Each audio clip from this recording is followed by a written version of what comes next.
আসসালামু আলাইকুম, আশা করি আপনারা সবাই ভালো আছেন। লাস্ট ভিডিওতে আমি আপনাদের সঙ্গে শেয়ার করেছিলাম যে কোন ভুলগুলোর কারণে আমাদের ট্রেডিংয়ে সবচেয়ে বেশি লস হয়। তো ওই ভিডিওর কমেন্ট সেকশনে আমি আপনাদের কাছে জানতে চেয়েছিলাম আপনারা ট্রেডিং রিলেটেড আর কি জানতে চান। কয়েকটা টপিক উল্লেখ করেছিলাম, তার মধ্যে সবচাইতে বেশি কমেন্ট এসেছে ট্রেডিং করার স্ট্যান্ডার্ড প্র্যাকটিস কি, অর্থাৎ আমরা যখন ট্রেডিং করতে যাব আমাদের কি কি বিষয় খেয়াল রাখতে হবে। দুইটা জিনিসের মধ্যে কিন্তু পার্থক্য আছে। গতদিন আমরা শিখছি কি কি ভুল আমরা করি, তো সেই ভুলগুলো সংশোধন করে কি কি সঠিক জিনিস আমাদেরকে করতে হবে, যেটা করলে ট্রেডিংয়ে লসের চান্স কমে গিয়ে প্রফিটেবল ট্রেড এক্সিকিউট হওয়ার পসিবিলিটি বাড়বে, সেইটা আজকের ভিডিওতে আমরা জানবো। তো ট্রেডিং করার সময় কি করা উচিত সেই বেস্ট প্র্যাকটিসটাকে আমি আবার তিনটা আলাদা ভাগে ভাগ করেছি। একটা হচ্ছে ট্রেডিং করার আগে আপনাকে কি কি কাজ করতে হবে, অর্থাৎ আপনি ট্রেডার হতে চান বা আপনি একটা ট্রেড নিতে চান, এই ডিসিশনটা নেয়ার পরে ট্রেড এক্সিকিউট করার আগেই আপনাকে কি কি জিনিস প্র্যাকটিস করতে হবে, কি কি জিনিস মেনটেন করতে হবে, সেইটা একটা। দ্বিতীয়ত, যখন আপনি একটা ট্রেড নিতে যাবেন ঠিক ওই ট্রেডটা নেওয়ার সময় ওই ট্রেডটা সম্পর্কে আপনাকে কি কি বিষয় বিবেচনায় রাখতে হবে, কি কি নিয়ম কানুন ফলো করে ওই ট্রেডটা আপনার নিতে হবে। অ্যান্ড ফাইনালি 3 নম্বরে হচ্ছে যখন আপনি একটা ট্রেড নিয়ে ফেলবেন, একটা ট্রেড রানিং অবস্থায় আছে, ওই অবস্থায় আপনাকে কি কি করতে হবে, অর্থাৎ ট্রেড নেওয়ার পরে আপনার করণীয় কি। তিনটা পার্টি আজকের ভিডিওতে একদম হাই লেভেলে ইন শর্টে আপনাদেরকে বুঝিয়ে বলার চেষ্টা করছি। প্রথমত, ট্রেডিং করার আগে আমাদেরকে সিদ্ধান্তটা নেওয়ার আগে আমাদের কাজ কি। প্রথম কাজ হচ্ছে নিজের ট্রেডিং সাইকোলজি সম্পর্কে ক্লিয়ার হওয়া। এটা নিয়ে বিস্তর কথা বলবো না, এটা নিয়ে ইতিপূর্বে বিস্তর পর্যায়ে কথা বলেছি। সামারি করে যদি বলি, মূল বিষয়টা হচ্ছে আপনি কি ট্রেডার কিনা, এই বিষয়টা সম্পর্কে আপনি আগে ক্লিয়ার হবেন। কিভাবে ক্লিয়ার হবেন? নিজেকে প্রশ্ন করেন, সিম্পল কয়েকটা প্রশ্ন। আপনি যতদিন ধরে শেয়ার মার্কেটে আছেন, এই সময়টাতে কোনো একটা পার্টিকুলার শেয়ার কেনার পরে লাভে যাওয়ার পরে আপনি শেয়ারটাকে সর্বোচ্চ কতদিন পর্যন্ত হোল্ড করেছেন? সিম্পল একটা প্রশ্নের উত্তর দিবেন নিজের সাথে নিজেকে। ব্যাপারটা কিন্তু এরকম না যে একটা শেয়ার আপনি কিনছেন, শেয়ারটা লসে চলে গেছে এবং লসে চলে যাওয়ার কারণে আপনি 6 মাস, 1 বছর, 2 বছর ধরে হোল্ড করতেছেন। ওইটা কিন্তু আপনি ইচ্ছাকৃতভাবে হোল্ড করতেছেন না, ওইটা আপনি হোল্ড করতেছেন লস রিকভারির আশায়। যেহেতু লসে চলে গেছে, সেল করার সুযোগ নাই, সেই কারণে আপনি হোল্ড করতেছেন। বাট একটা ট্রেড নেওয়ার পরে, প্রফিটে যাওয়ার পরে আপনি যদি ওই ট্রেডটাকে কয়েক বছর হোল্ড করতে পারেন, তাহলে আপনি অ্যাকচুয়ালি একজন ইনভেস্টর। তাহলে আপনার ইনভেস্টমেন্ট সাইকোলজি নিয়ে নিজেকে ডেভেলপ করা উচিত, ইনভেস্টমেন্টের বেস্ট প্র্যাকটিসগুলো জানা উচিত এবং ইনভেস্টমেন্টেই যাওয়া উচিত। এই জায়গাটাতে আপনার যদি অ্যান্সার হয় যে প্রফিটে যাওয়ার পরে কয়েক বছর তো দূরের কথা, কয়েক মাসও আমি রাখতে পারি না, দেখা যায় যেদিন প্রথম প্রফিট হয় সেই দিনই যে কয় টাকা প্রফিট হয় আমি প্রফিট বুক করে ফেলি, অথবা সর্বোচ্চ কয়েকদিন বা কয়েক সপ্তাহ পর্যন্ত আমি রাখতে পারি, তাহলে আপনি মনে মনে নিজেকে যেটাই ভাবেন না কেন, আপনি অ্যাকচুয়ালি ট্রেডিং করতেছেন। সো যেহেতু আপনি ট্রেডিং করতেছেন, তাহলে ট্রেডিং এর নিয়ম কানুনগুলো মেনে আপনাকে ট্রেডিং করতে হবে। সো আজকে আগে আপনি নিজে ক্লিয়ার হন, আপনি কি ট্রেডার নাকি আপনি একজন ইনভেস্টর। যদি আপনি ট্রেডার হন, তাহলে আপনাকে কি কি করতে হবে আজকের ভিডিওর পরবর্তী ডিসকাশনগুলোতে আমি সেই জিনিসগুলোই আলোচনা করব। বাট সেই জিনিসগুলো জানার আগে নিজের সাথে ডিটারমাইন্ড হয়ে নিন যে আমি কি ট্রেডার নাকি আমি একজন ইনভেস্টর। ট্রেডিং করতে গেলে আপনাকে ট্রেড নেওয়ার আগে সবচেয়ে গুরুত্বপূর্ণ যে জিনিসটা মাথায় রাখতে হবে সেটা হচ্ছে টাকা হাতে আসলেই ট্রেড নেওয়া যাবে না, শুধুমাত্র নিজের সেটআপের সাথে মিলে গেলে তখন ট্রেড নেওয়া যাবে। এই কথা বলার উদ্দেশ্য হচ্ছে, আমি আজ পর্যন্ত যতগুলো মেসেজ পেয়েছি, যেই কমেন্টের মাধ্যমে হোক, প্রাইভেট গ্রুপে হোক, ইনবক্সে হোক, যেভাবে হোক, সেই কমেন্টগুলোর মধ্যে একটা ম্যাক্সিমাম পোর্শন কমেন্ট থাকে হচ্ছে, ভাইয়া আজকে কেনার মতো একটা স্টকের নাম বলেন। কেউ এই প্রশ্নটা করে না যে ভাইয়া আমি অমুক স্টকটা কিনতে চাই, ওই স্টকটা কোন লেভেলে কেনা উচিত হবে, সেই স্টকটার সম্ভাব্য সাপোর্ট কত, কোথায় কোন পলিসি অ্যাপ্লাই করে কি ধরনের প্ল্যান দিয়ে আমার কেনা উচিত, এই প্রশ্ন আসে না। প্রশ্ন আসে আজকে কেনার মতো একটা স্টক দিন। তার মানে কি? তার মানে হচ্ছে কোনো পার্টিকুলার স্টক উনি কিনবেন না, কোনো পার্টিকুলার স্টকের সেটআপ কি অবস্থায় আছে, ইপিএস দিছে না দেয় নাই, কোনো কিছু নিয়ে মাথা ব্যথা নাই। মূল মাথা ব্যথা হচ্ছে আজকে ফ্রি টাকা আছে, অর্থাৎ আজকে আমাকে ট্রেড নিতে হবে। সো এই মেন্টালিটি থেকে সর্বপ্রথম বেরিয়ে আসতে হবে। আপনি কখনোই হাতে টাকা আসলে ওই দিন ট্রেড নেবেন না। যদি আপনার ট্রেডিং সেটআপের সাথে ট্রেডটা মিলে যায়, তাহলে আপনি ট্রেড নেবেন, হাতে টাকা থাকুক বা না থাকলে তো নিতেই পারবেন না। এই কন্ডিশনটা যদি আপনি না মানতে পারেন, তাহলে ট্রেডিং ক্যারিয়ারে ভুলেও ঢুকবেন না। সেই ক্ষেত্রে অযথাই আপনি মনে করবেন ট্রেডিং একটা জুয়া খেলা, ট্রেডিং একটা ধাপ্পাবাজি, ট্রেডিংয়ে প্রফিট হয় না। বাট এইটা আপনাকে আগে মাইন্ডসেট ক্লিয়ার করে নিতে হবে, হাতে টাকা আসলেই ট্রেড নেওয়া যাবে না। 3 নাম্বার পয়েন্ট হচ্ছে ইপিএস কিংবা নিউজ কেন্দ্রিক ট্রেড এড়িয়ে চলা। অনেকেই প্রশ্ন করেন যে এই স্টকটার ইপিএস ভাই কেমন আসতে পারে, শুনতেছি ভালো আসতে পারে, এটার ইপিএস নাকি অনেক ভালো আসবে, বাজারে অনেক সাউন্ড আছে, বাজারে অনেক নিউজ আছে। এই ধরনের কোনো নিউজ অ্যাকচুয়ালি কতটুকু কাজ করে আমার জানা নাই। বাট আমি যেহেতু নিউজ কেন্দ্রিক ট্রেড করিও না, আমার সাইকোলজিতে নিউজ কেন্দ্রিক কোনো কিছু নাই, আমি ট্রেড করি চার্টের ভিত্তিতে, আমি বেটার চেষ্টা করি ইপিএস কিংবা নিউজের ইভেন্ট থাকলে সেই জিনিসগুলোকে এড়িয়ে চলে ট্রেড করতে। অর্থাৎ আমি আপনাদেরকে সাজেস্ট করতেছি ইপিএস কেমন আসবে, কোনটা কেনা উচিত এই চিন্তা না করে ইপিএস যেই সপ্তাহে দেয়, যেই স্টকগুলোর ইপিএস দিচ্ছে, ইপিএস ডিক্লেয়ার করার আগের দিন পর্যন্ত এই স্টকটার মধ্যে আপনি ট্রেডে থাকবেন। ইপিএস ডিক্লেয়ার করার আগের দিন আপনি ওই স্টকটার ট্রেড এক্সিট করবেন। যদি এক্সিট করার সুযোগ না থাকে, প্রয়োজনে আপনি ওই সময় ট্রেডই নেবেন না। ইপিএস ডিক্লেয়ার হয়ে যাবে, আপনি ক্লিয়ার হয়ে যাবেন যে ইপিএসটা আসলে কি আসলো, তারপরের সপ্তাহে গিয়ে আপনি ওই স্টকটা নিয়ে ট্রেডিং প্ল্যান করেন চার্ট অনুযায়ী। অর্থাৎ ইপিএস কিংবা কোনো ধরনের নিউজ ইভেন্ট থাকলে সেইটা এড়িয়ে আমরা ট্রেড করব, সেটার প্রতি কিউরিয়াস হয়ে যাব না, সেইটা নিয়ে খোঁজখবর নেওয়া শুরু করে দিব না। 4 নাম্বার, ট্রেডিংয়ে ফেয়ার ভ্যালু বলে কিছু নাই। Trading is just a number. অনেকবার শুনেছেন, অনেক বইতে পড়েছেন, অনেক জায়গায় লেখা দেখেছেন, বাট মানসিকভাবে কখনো মানতে পারেন নাই। ট্রেডিং করতে চাইলে প্রথমে এই জিনিসটা আগে মানতে হবে যে ট্রেডিংয়ের মানে ফেয়ার ভ্যালু না। ফেয়ার ভ্যালুর কনসেপ্টটা একটা ডিফারেন্ট জিনিস। ফেয়ার ভ্যালু নিয়ে আমার নিজেরও ভিডিও আছে, ফেয়ার ভ্যালু আমিও বিশ্বাস করি, বাট ট্রেডিংয়ে ফেয়ার ভ্যালু বলে কোনো কিছু নাই। ট্রেডিং হচ্ছে প্রাইস অ্যাকশনের মাধ্যমে চেইজ করা, অর্থাৎ একটা নাম্বারকে ট্রেস করতে থাকা। এইখানে ওইটার ভ্যালু 20 টাকায় গেলে মানে ফেয়ার ভ্যালু হবে না 40 টাকায় আছে বলে আবার ভ্যালুটা আছে, এরকম কোনো ব্যাপার নাই। হ্যাঁ, আপনার রিস্কটাকে আপনি কিভাবে মিনিমাইজ করবেন, যদি আপনি 40 টাকায় কিনেন 20 টাকা শেয়ার, কিভাবে সেই রিস্কটা আপনি হ্যান্ডেল করবেন সেটা আপনার জানতে হবে, সেটাও আমরা ভিডিওতে আলোচনা করব। বাট প্রথমেই এটা আগে মেনে নেন, ট্রেডিংয়ে ফেয়ার ভ্যালু বলে কোনো কিছু নাই, trading is just a number. 5 number point হচ্ছে সবার চেয়ে কমে কিনবো এই ধারণা থেকে বেরিয়ে আসা। ট্রেডিংয়ে কমে কিনে কখনো লাভবান হওয়া যায় না। ট্রেডিংয়ে ট্রেন্ডকে ইউটিলাইজ করতে হয়। যখন একটা স্টকে ট্রেন্ড থাকে, সেই ট্রেন্ড থাকাকালীন অবস্থায় প্রাইস অ্যাকশন বুঝে পুলব্যাকে এন্ট্রি নিয়ে সেই ট্রেন্ডের সাথে প্রফিট মেক করার চেষ্টা করতে হয়। যখনই আপনি চিন্তা করবেন যে আমি এই স্টকটা অনেক কমে পাচ্ছি, এই কারণে আমি এই স্টকটা কিনবো, ইয়েস, এটা একটা ভ্যালিড রিজন কোনো একটা স্টক কেনার, বাট সেটা হচ্ছে ইনভেস্টমেন্ট ফিলোসফি থেকে। যখনই আপনি ট্রেডিংয়ের কনসেপ্টে আসবেন, তখন আপনি কখনোই সবার থেকে কমে কিনবো এই ধারণা নিয়ে ট্রেডিংয়ে আসবেন না। সেই ক্ষেত্রে আপনি ম্যাক্সিমাম টাইম হতাশ হবেন, কারণ ট্রেডিং এইভাবে কাজ করে না। 6 নাম্বার পয়েন্ট হচ্ছে এভারেজ করার মেন্টালিটি থেকে বেরিয়ে আসা। ট্রেডিংয়ে এভারেজ বলে কোনো কিছু নাই। অনেক সময় আমরা অ্যাভারেজের লেভেল দেখাই, অ্যাভারেজের কথা বলি, সেটার কারণ হচ্ছে অনেক সময় দেখা যায় আমরা ভালো কোয়ালিটির স্ট্রং শেয়ার নিয়ে ট্রেড করি, যেই শেয়ারটা কমে যাওয়ার পরে আমাদের কাছে মনে হয় যে এই লেভেলে স্টপ লস দেওয়ার চাইতে বরং আরেকটু কমলে আরেকটু কিনলে আমাদের জন্য ভালো, কারণ এটা একটা স্ট্রং ফান্ডামেন্টাল শেয়ার। স্পেসিফিক কিছু পার্টিকুলার শেয়ারের ক্ষেত্রে এই জিনিসটা প্রযোজ্য, বাট 80% কেসে, মোস্ট অফ দ্য কেসে ট্রেডিংয়ের মধ্যে অ্যাভারেজের কোনো টেকনিকই নাই। ট্রেডিং মানে আইদার প্রফিট টেক অথবা স্টপ লস। সো আপনাকে প্রথমে অ্যাভারেজ করার মেন্টালিটি থেকে বেরিয়ে আসতে হবে।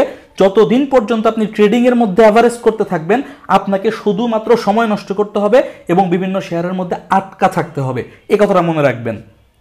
7 নাম্বার পয়েন্ট হচ্ছে কখনোই ইনভেস্টমেন্ট করতেছি এইটা ভেবে ফুল ক্যাশ ব্লক করা যাবে না। আমরা অনেক সময় মনে করি মার্কেট অনেক সস্তা হয়ে গেছে, ইন্ডেক্স এত পরিমাণ কমছে, এত পয়েন্ট ক্র্যাশ হয়েছে, এই শেয়ারটা 70 টাকা থেকে 40 টাকায় আসছে, তার মানে খুবই সস্তা অবস্থায় পাচ্ছি, তাহলে এখন আমি ফুল ইনভেস্ট করে দিই।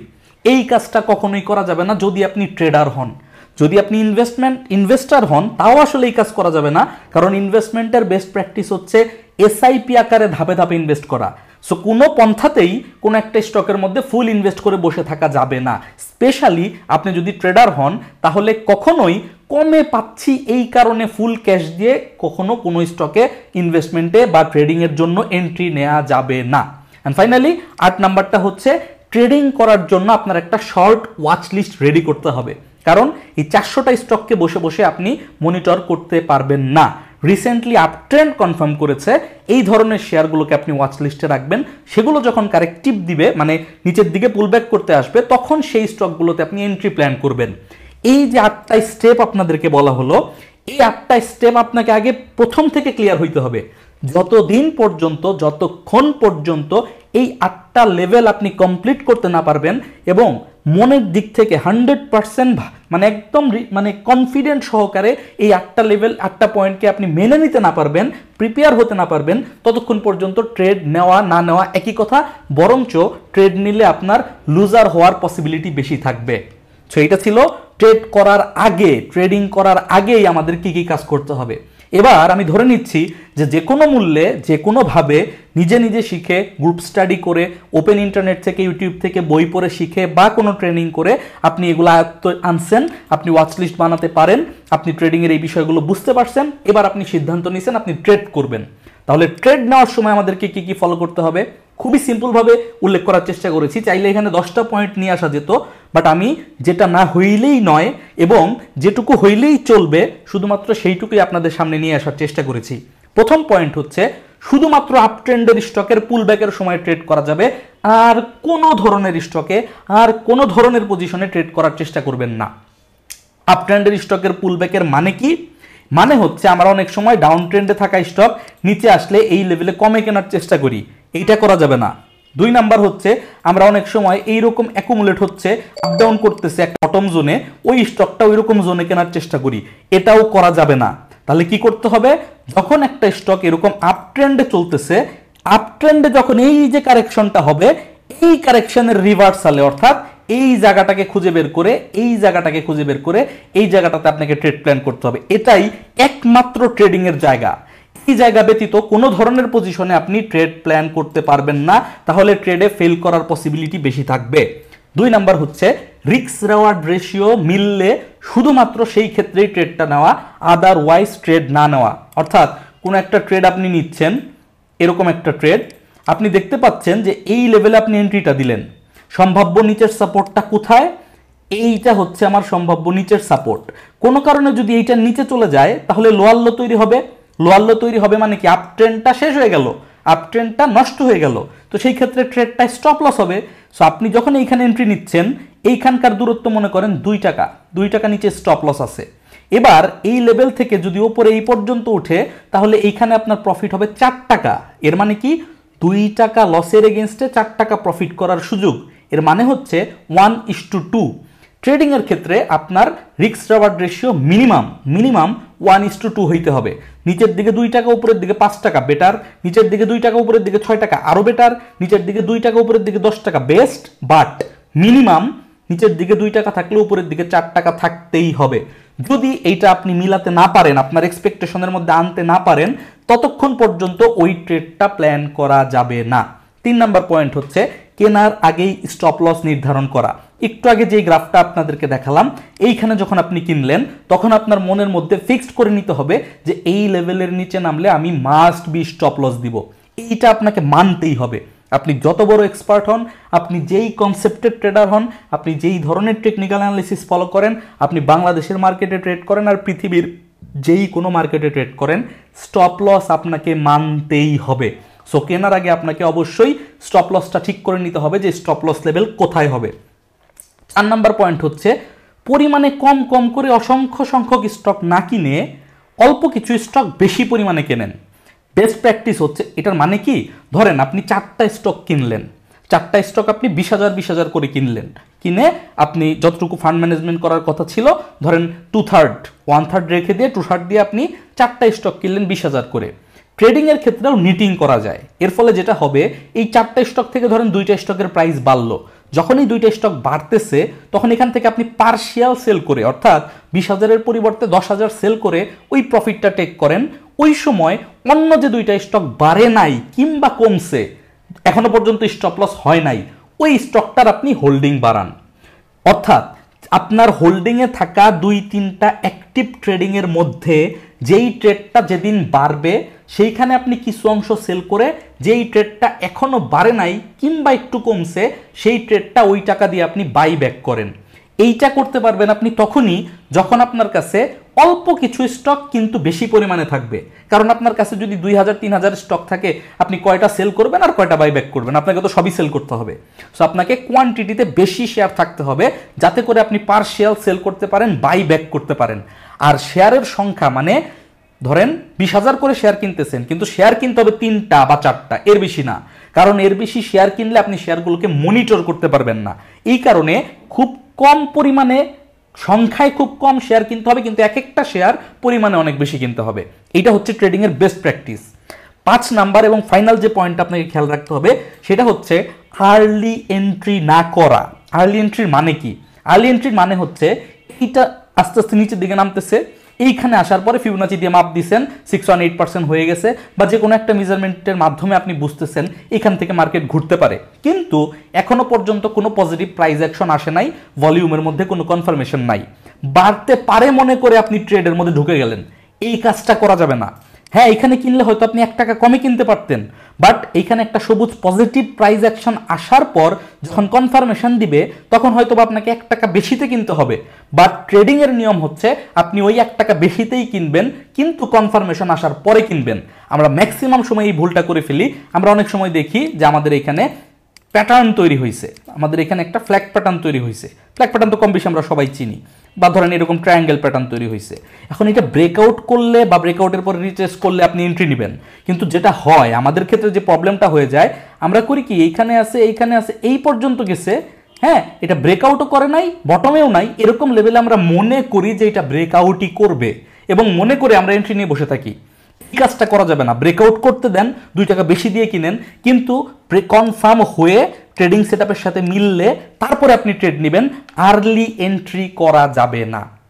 এই কয়টা কাজ যদি আপনি করেন, আর গতদিন আপনাদেরকে একটা পলিসি শিখিয়ে দেওয়া হয়েছে যে ফান্ড ম্যানেজমেন্ট যদি আপনি বিস্তারিত নাও বুঝেন, শুধুমাত্র একটা কাজ করবেন, টোটাল 3টা ট্রেড নেওয়ার টাকা থাকলে 2টা ট্রেড নেবেন এবং একটা ট্রেড নেওয়ার সমপরিমাণ টাকা কোডে রেখে দিবেন। কিংবা যদি আপনি 4টা ট্রেড করেন তাহলে 3টা ট্রেড আপনি নেবেন, একটা ট্রেড করার সমপরিমাণ টাকা আপনি কোডে রেখে দিবেন। যতক্ষণ পর্যন্ত একটা ট্রেড, চলমান ট্রেডগুলো থেকে একটা ট্রেড আপনি ক্লোজ করতে না পারতেছেন, ততক্ষণ পর্যন্ত নতুন ট্রেড নেবেন না। যদি একান্তই নিতে হয়, অন্তত পক্ষে চলমান ট্রেডকে প্রফিটে যেতে দিবেন, যে প্রফিটে গেছে আমি যে কোনো সময় সেল করতে পারবো। এইটা ঘটার পরে আপনি 4 নাম্বার ফান্ডটাতে হাত দিবেন এবং নতুন ট্রেড কিনবেন। তার আগ পর্যন্ত আপনি নতুন ট্রেড নেবেন না। অর্থাৎ যে কোনো পন্থায় আমি যেটা বললাম এটা ফলো করলে একটা ট্রেড নেওয়ার পর সমপরিমাণ টাকা আপনার সবসময়ই ফ্রি অবস্থায় থাকবে। অর্থাৎ আপনার যদি কথার কথা 20 লাখ টাকা থাকে, এক একটা ট্রেডের জন্য 5 লাখ করে বরাদ্দ, তাহলে আপনি 15 লাখ টাকা দিয়ে কন্টিনিউয়াসলি ট্রেড করবেন, বাট 5 লাখ টাকা আপনার ক্যাশ আকারে কোডে থাকবে। এটার দাম কি এটা বুঝবেন না ভাই, এটা একটা অন্যরকম কনফিডেন্স দেয়। এইটা হচ্ছে ট্রেড ম্যানেজমেন্ট করার জন্য একটা ব্যাক এন্ড সাপোর্ট আপনাকে দিবে, যেটা ফান্ড থাকলেই আপনি বুঝবেন, আদারওয়াইজ আপনি রিয়েলাইজ করতে পারবেন না। ফাইনালি, লম্বা করব না, মূল টপিকগুলোতে থাকবো। ট্রেড নেওয়ার পরে আমাদের করণীয় কি, এটা গুরুত্বপূর্ণ। ট্রেড তো নিয়ে ফেলছি, ট্রেড নেওয়ার আগে কি কি বিচার বিশ্লেষণ করতে হবে সেগুলো করে ফেলছি, বা ট্রেড যখন নিয়ে ফেলছি এরপরে আমাদের কাজ কি? এরপরে আমাদের কাজ হচ্ছে নিজের রানিং ট্রেডগুলো অন্তত ডেইলি বেসিসে মনিটর করা। দরকার নাই 15 মিনিটের চার্টে গিয়ে মনিটর করার দরকার নাই, আওয়ারলি বেসিসেও মনিটর করার দরকার নাই। আপনি অফিস করেন, আপনি ব্যবসা করেন, আপনি ব্যস্ত মানুষ, কোনো সমস্যা নাই। আপনি রাতের বেলা বাসায় ফিরে এসে মোবাইল দিয়ে ঢুকে হলেও আপনার রানিং ট্রেডের ক্লোজিং ক্যান্ডেলটা শুধু দেখবেন, দ্যাটস ইট। এর বেশি কিছু আপনাকে করতে হবে না। আর আপনি যদি 6 মাসের জন্য 3 মাসের জন্য ট্রেড করেন, তাহলে আপনি এই কাজটা উইকলি বেসিসে করতে পারেন। সেই ক্ষেত্রে আপনি শুধুমাত্র বৃহস্পতিবার মার্কেট ক্লোজ হওয়ার পর উইকলি ক্যান্ডেলটা দেখবেন। বাট সাধারণত আমাদের দেশে 6 মাসের ট্রেড খুব বেশি মানুষ করে না, এটাই বাস্তবতা। আমরা যেই ধরনের ট্রেড প্র্যাকটিস করি সেই ক্ষেত্রে স্ট্যান্ডার্ড হচ্ছে ডেইলি বেসিসে মার্কেট ক্লোজ হওয়ার পর দুপুর 2:30টার পর থেকে শুরু করে রাতে যে কোনো সময় ডেইলি বেসিসে আপনি শুধু আপনার রানিং ট্রেডটাকে মনিটর করবেন। 2 নাম্বার গুরুত্বপূর্ণ পয়েন্ট হচ্ছে ক্যান্ডেলের ক্লোজিং দেখে সিদ্ধান্ত নেওয়া। এই ভুলটা আমাদের দেশে প্রচুর পরিমাণে হয়। চলমান মার্কেটে আমাদের স্টপ লস ছিল ধরেন এই লেভেলে, আমি দেখাচ্ছি, এই একটা ট্রেড এখানে নিছি, এইখানে উঠবে, এই স্টকটার স্টপ লস আমরা ধরছি এই লেভেলে। এখন মার্কেট চলতেছে ট্রেড নিয়ে রাখছেন, রানিং সময় এইখানে নেমে গেছে, আপনি স্টপ লস দিয়ে ফেলছেন। No, this is not the way. Trade নেওয়া কিংবা ট্রেড এক্সিট করা কিংবা প্রফিট টেক করা, আপনি যেইটাই করেন না কেন, কোনোটার ক্ষেত্রেই রানিং ক্যান্ডেলে আপনি প্রপার ডিসিশন নিতে পারবেন না। আপনি যদি অন্ততপক্ষে 1 ঘন্টার ক্যান্ডেল দেখেও সিদ্ধান্তটা নিতে চান, ক্লোজিং ক্যান্ডেলের বেসিসে আপনাকে সিদ্ধান্ত নিতে হবে।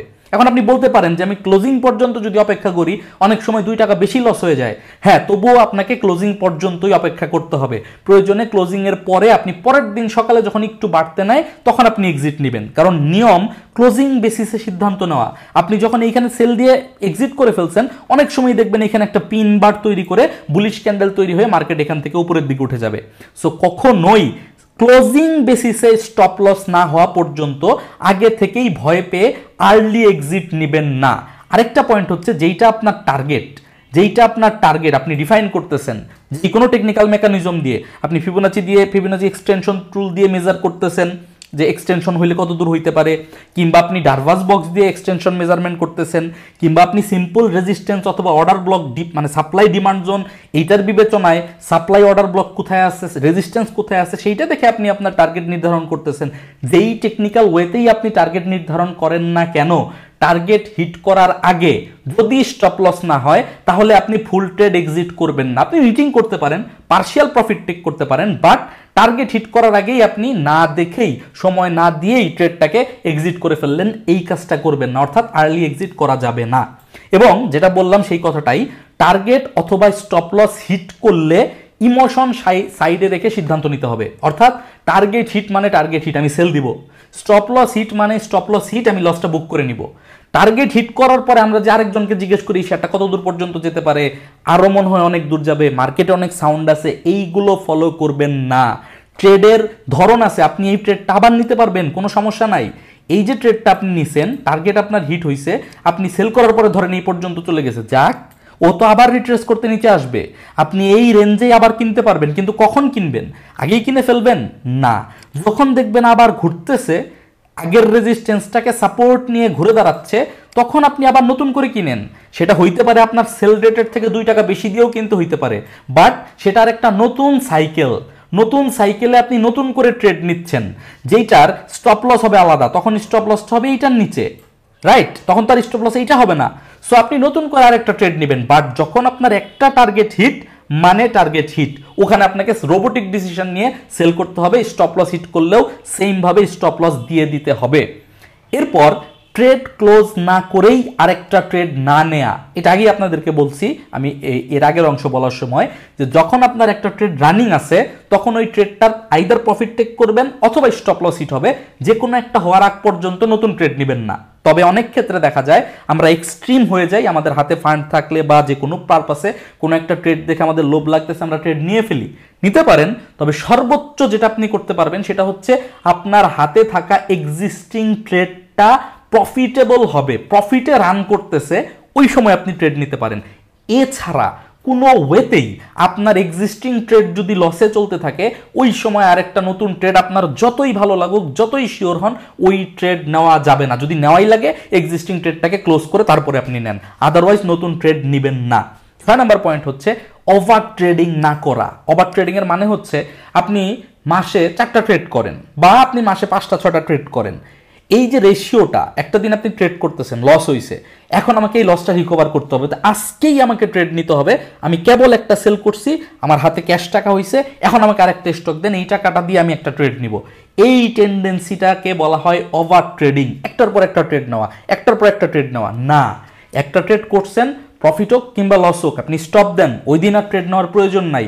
আপনি বাজারটাকে মনিটর করেন, নিজের ট্রেডিং সেটআপের সাথে মিলান, নিজের ট্রেডিং সেটআপে পরবর্তীতে যখন আরেকটা ট্রেড মিলবে, সুযোগ আসবে, তখন আপনি ট্রেড দিবেন, নট ফর দ্যাট যে আপনার হাতে আজকে টাকা ফ্রি হয়েছে এই কারণে আপনি ট্রেড দিবেন। অ্যান্ড ফাইনালি যেটা আমরা কেউ করি না, সেটা হচ্ছে ট্রেডিং জার্নাল মেনটেন করা। ট্রেডিং জার্নাল মেনটেন করার মানে হচ্ছে যখন আপনি একটা ট্রেড করলেন, আইদার আপনার ওই ট্রেডটা থেকে প্রফিট হয়েছে, কিংবা ওই ট্রেডটা থেকে অল্প কিছু লস হয়েছে, কিংবা ওই ট্রেডটা আপনি স্টপ লস দেন নাই, এই কারণে বেশি লস হয়েছে, যেটাই হোক না কেন, কিছু একটা ঘটনা তো ওই ট্রেডটার সাথে ঘটবে। আপনার কাজ হচ্ছে ডেট দিয়ে ওই ট্রেডটা সম্পর্কে আপনার অবজারভেশনগুলো লিখে রাখা। হইতে পারে একটা ফিজিক্যাল ডায়েরিতে, হইতে পারে এটা এক্সেলে, হইতে পারে পাওয়ার পয়েন্টে, যেখানে আপনি কমফোর্টেবল ফিল করেন, আপনাকে এইটা লিখে রাখতে হবে। কি লিখবেন? কোন ট্রেড নিছিলাম, কোন স্টকের ট্রেড, এবং ট্রেডটা নেওয়ার সময় কি কি কারণে আমি ট্রেডটা নিছিলাম, এই ফিবোনাচির এই কারণে, মুভিং এভারেজ সাপোর্ট নিয়ে উঠে গেছে এই কারণে, ভালো ভলিউম পাইছে, ব্রেকআউট করছে এই কারণে, যেই কারণে আপনি নিছেন সেই কারণগুলোকে 1 2 3 4 5 পয়েন্ট আউট করে করে কারণ আকারে লিখবেন। এরপর প্রফিট হয়েছে, ফাইনালি আপনি মানে অর্জনের জায়গায় গিয়ে লিখবেন যে এত % প্রফিট হয়েছে। প্রফিট হওয়ার সময় আপনি কি করছিলেন, প্রফিট হওয়ার সাথে সাথে কি প্রফিট বুক করছিলেন নাকি আরও ট্রেডটাকে হোল্ড করছিলেন? যখন আপনার প্রফিটটা হয়েছিল তখন কি আপনি সাথে সাথে আগে যে সিদ্ধান্তে অটুট ছিলেন সেই সিদ্ধান্তটাই নিতে পারছিলেন, নাকি সিদ্ধান্ত চেঞ্জ করে আপনি আবার কোয়ান্টিটি বাড়াইছেন, কমাইছেন, ওয়েট করছেন, কোনো কিছু চেঞ্জ করছেন? সেটা লিখেন। যখন আপনি প্রফিটটা নিলেন সেই সময় আপনার মেন্টালিটি কি ছিল সেটা লিখেন।